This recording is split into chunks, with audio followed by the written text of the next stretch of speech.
Good morning, everybody. Happy Thursday. Hope you're doing well so far. And you guys know I do what I can to give a full picture. I want to tell the whole story. So, 2 days ago, I made a video about the Seahawks offense and I said it was good. It was a good offense. And then yesterday, I made a video talking about the defense. And I looked at everything and I concluded accurately, I believe, that it was a bad, a bad defense.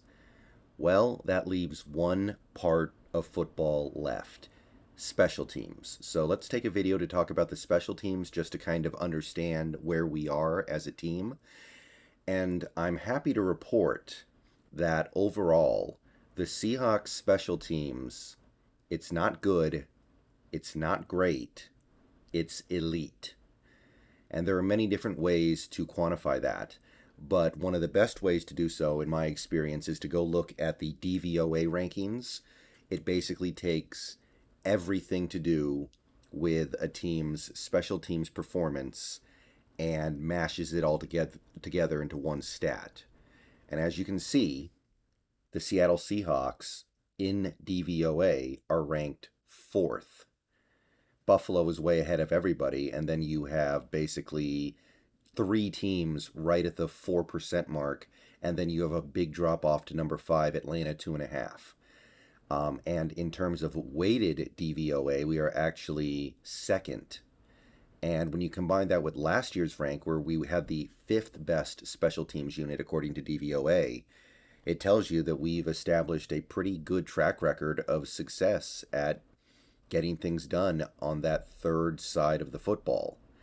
So this is better than good. It's better than great. This is elite.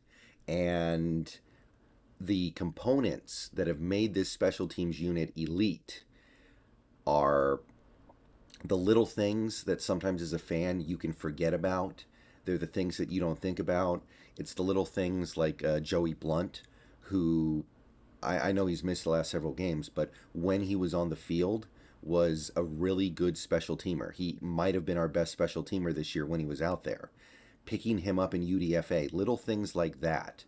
And then you have the other little things like being able to replace a guy like Cody Barton or Ben Burr-Kirven on special teams because BBK got hurt. And, well, BBK has actually been hurt for, since last year, but he was an important special teamer before, and Barton was an important special teamer before he became a full-time starter this year. So we've managed to really put it all together. So let's go over the components of this special teams unit. Let's start with the kicker. This is the most obvious one. This is the one that I think most people think about the most when they do special teams. Jason Myers, second in the league in field goals made, 34. Only Justin Tucker had more. And of kickers who actually played the full season, 17 games, he was fourth in the league in field goal percentage. This is after missing two very makeable kicks over the last couple of weeks. He went 6 for 6 on kicks of 50 or more yards, and he also only missed one extra point the entire season, which there are actually not that many kickers who can say the same. So there's no doubt that Jason Myers, even with the hiccups of the last 2 weeks, was one of the best kickers in the league. And then you have punting, another important part of special teams. Michael Dickson, we know how good he is. We know how effective he was. And to accentuate that, let's take a look at a few stats here. If you take a look at Michael Dickson's average punt, it's actually just, it's not special. It's like 8th or 9th in the league. But if you take a look at his average net yards per punt, yeah, second in the NFL, 44.4, and that is what makes him one of the best punters in the league. It's not the pure yards. It's not the percentage of his kicks that was inside the 20, which actually ended up being only about 33% this year. It's his net punting average, second in the league, and only having 3 touchbacks the whole season on 66 punts. And maybe my favorite stat, because this is about more than Dickson, this is about the entire punt coverage unit, if you sort by the average number of yards allowed on punt returns, Michael Dickson is third with just under 6 yards, right near where Presley Harvin III is in Pittsburgh, and J.K. Scott is just running away with it, by the way. Shout out to J.K. Scott. Shout out to the Chargers, by the way. A famously awful special teams team has really put together a good special teams unit with Dicker and Scott this year. That's been something that has haunted them for years, it feels like. And they've really put it together. But Michael Dickson is third in the league in fewest yards per punt returns allowed. So that gives you an elite kicker, that gives you an elite punter, and punt return,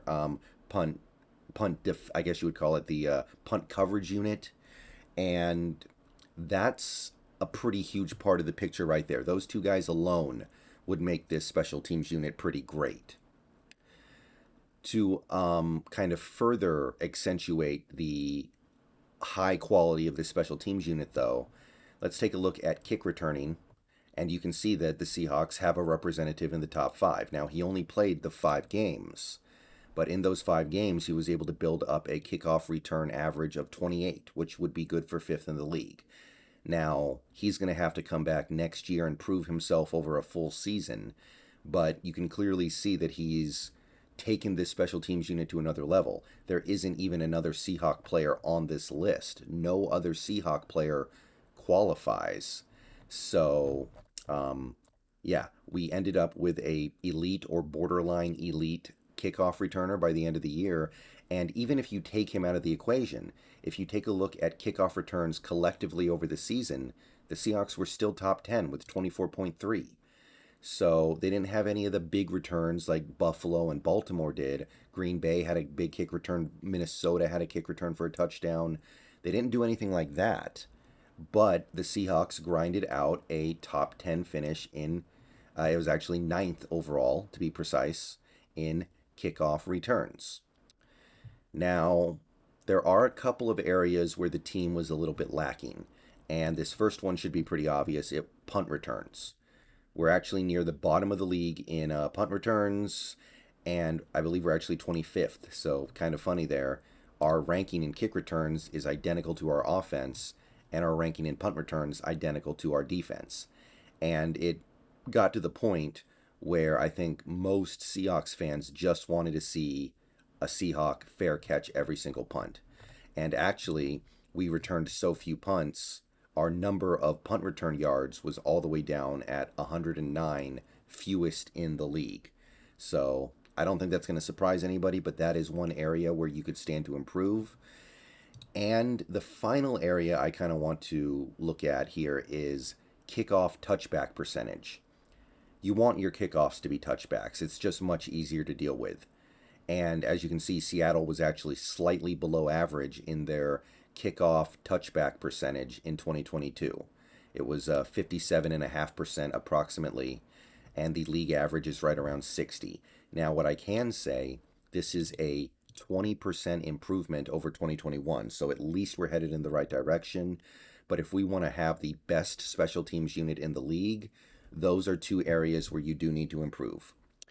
And that's pretty much the whole picture. That's how you have an elite special teams unit. We're great at covering punts. We're great at punting. We're great at kicking. The kick returns were pretty good by the end of the year.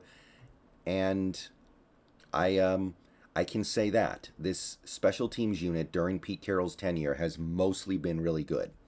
See you guys later. Go Hawks.